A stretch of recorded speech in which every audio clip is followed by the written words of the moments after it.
Shalom, Bapak, Ibu, Saudara, dan anak-anak yang dikasihi Tuhan. Kiranya damai sejahtera dan berkat Tuhan ada dalam kehidupan saudara semuanya. Kita berjumpa kembali dalam Renungan Mingguan Jumat 28 Mei 2021 yang kali ini didasarkan dari Kisah Para Rasul 2 ayat 24 sampai dengan ayat 28. Sebelum kita mendengarkan sabdanya, mari kita menyatukan hati di dalam doa. Bapa dalam sorga, kami mengucap syukur anugerah-Mu besar terhadap kehidupan kami. Kekuatan-Mu penuh sehingga membawa sukacita dan pengharapan.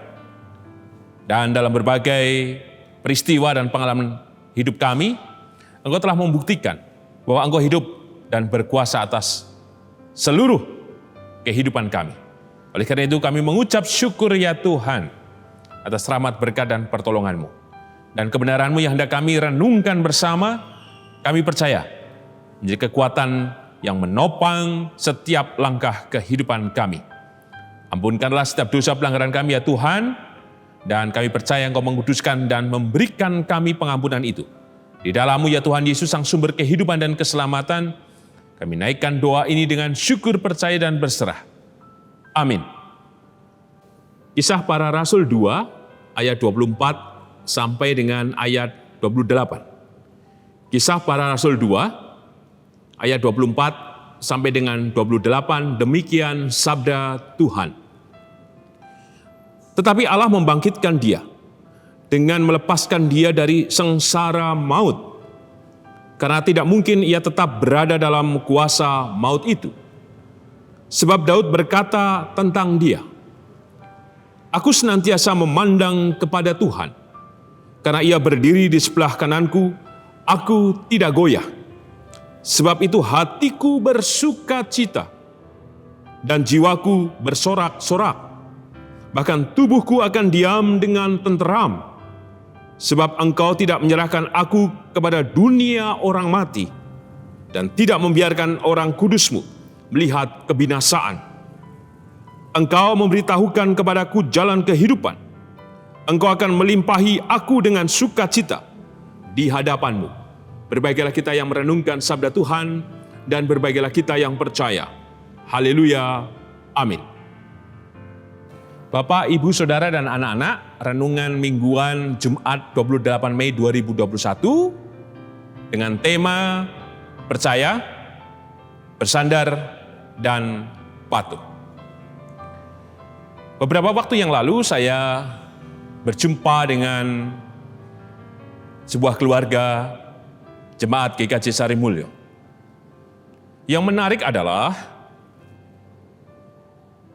mereka menceritakan tentang pengalaman iman yang telah ditemukan bersama dengan Tuhan. Tentu saya gembira dan haru karena saya menyaksikan sendiri bagaimana keluarga ini bergelut, berjuang, dan bergumul dengan tidak mudah. Bahkan bukan sehari, 2 hari, tetapi bertahun-tahun. Dan pada akhirnya, Tuhan memulihkan kehidupan mereka. Sungguh luar biasa cerita dari kesaksian mereka. Dengan sekejap, Tuhan menjawab dan menghadirkan mukjizat yang besar atas kehidupan keluarga tersebut.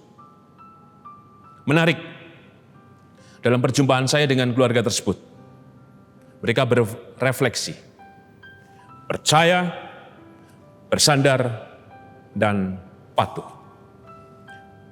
3 hal inilah yang pada akhirnya direfleksikan oleh mereka, bahwa hanya kekuatan Tuhan yang menopang. Ketika mereka bersandar dengan penuh, dan ketika mereka patuh kepada Tuhan. Tuhan yang menopang, dan Tuhan yang memberikan jalan atas mereka. Persis teks yang kita renungkan hari ini. Kisah Para Rasul 2, ayat 24 sampai dengan ayat 28. Bukan hanya menceritakan tapi kan memberikan kesaksian akan pengalaman iman Petrus bersama dengan murid yang lain.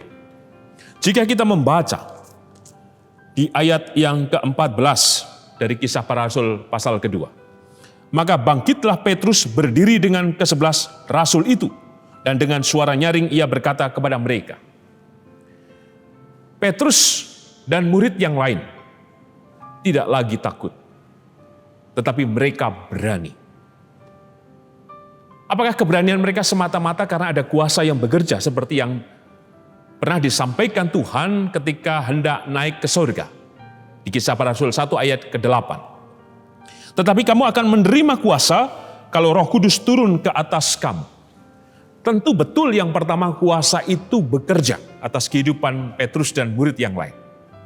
Tetapi sisi yang lain adalah Petrus dan murid yang lain merespon akan kuasa itu. Tanpa respon itu, maka kuasa itu tidak akan menjadi apa-apa dalam kehidupan Petrus dan murid yang lain.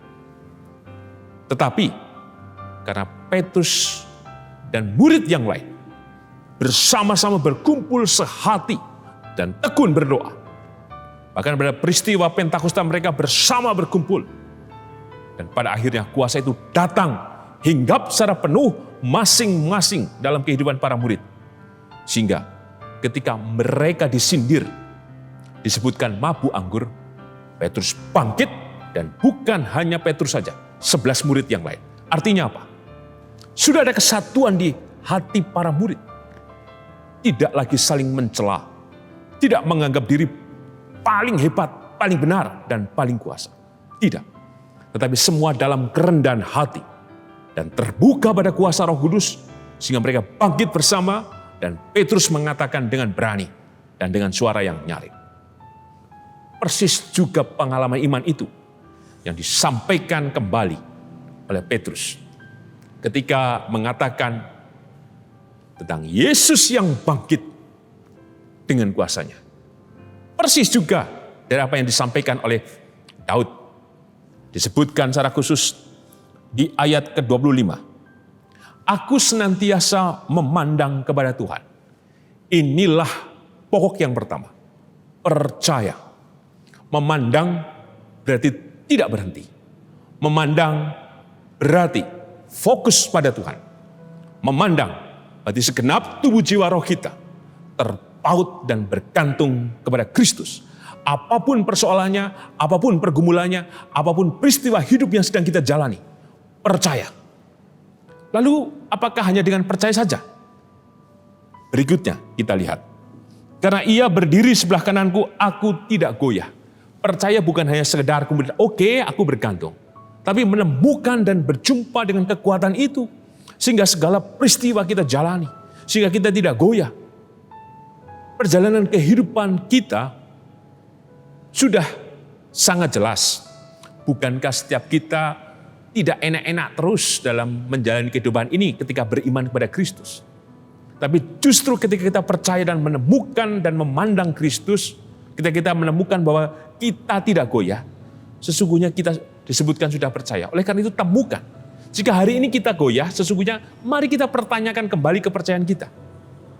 Yang kedua, sebab itu hatiku bersuka cita dan jiwaku bersorak-sorak. Bahkan tubuhku akan diam dengan tentram. Ini menceritakan tentang apa? Menceritakan tentang yang kedua, bersandar.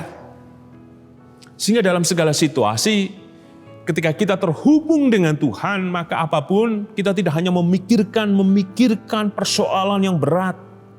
Kita tidak hanya berdiam diri dan lunglai dengan persoalan yang kita hadapi. Tapi terus maju, menemukan sukacita berkat pertolongan. Dan disebutkan tadi, bersandar. Berarti apa? Bahkan tubuhku akan diam dengan tentram. Menyerahkan semuanya. Supaya apapun itu kita menjadi tentram, tenang, seperti ketika kita tidur nyenyak. Dengan tentram, itulah bersandar. Yang ketiga, mari kita lihat ayat 27. Sebab engkau tidak menyerahkan aku kepada dunia orang mati, dan tidak membiarkan orang kudusmu melihat kebinasaan. Percaya bersandar, maka patuh. Untuk itu ketika kita patuh, teruslah berjalan dengan setia percaya kepada Tuhan. Sekalipun mungkin kita dianggap berbeda dengan yang lain. Tetapi jika kita tidak menjadi abu-abu, artinya kita menjadi seorang peragu, atau ketika kita tahu itu salah kita ikut-ikutan, atau kita diam ketika ada kesalahan, atau pada sisi yang lain seringkali kita terlibat pada kejahatan itu. Bahkan mungkin kejahatan kita lakukan kita bungkus dengan ayat. Tidak demikian. Yang kita lakukan adalah patuh, berarti dengan sungguh-sungguh menjalankan kehidupan dengan setia, percaya dan bersandar kepada Tuhan. Kepatuhan itulah yang membuat kita tidak binasa. Persis yang dialami oleh jemaat yang tadi bersaksi kepada saya. Ia tidak binasa, sekalipun dalam keadaan yang paling berat yang ia hadapi. Tuhan memulihkan, Tuhan menolong, dan mukjizat karya dan kuasanya bekerja. Dan sebagai penutup, patuh, bersandar, dan percaya. Percaya, bersandar, dan patuh.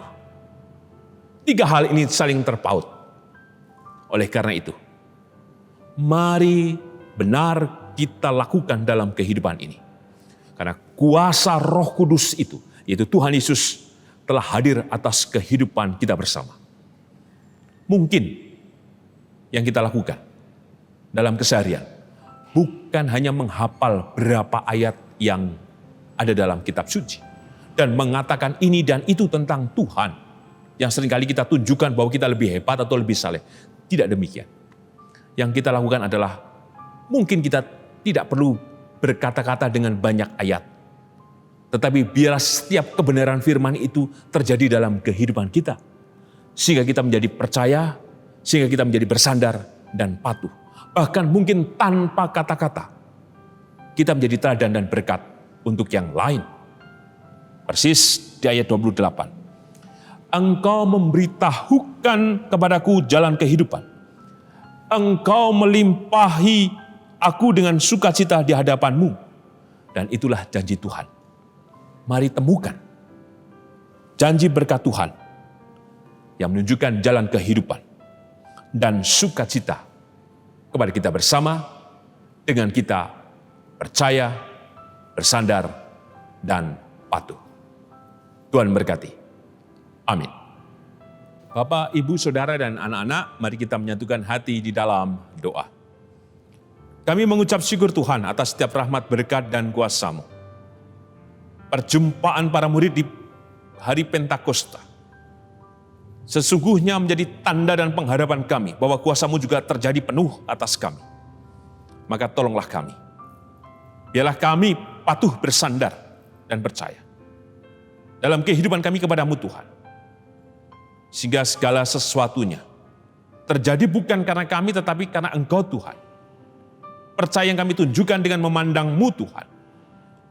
Bersandar ketika kami mendiamkan diri dengan tentram, hanya terpaut kepadamu, dan patuh ketika kami mengikut dengan setia akan setiap jalan kehidupan yang Kau tunjukkan kepada kami.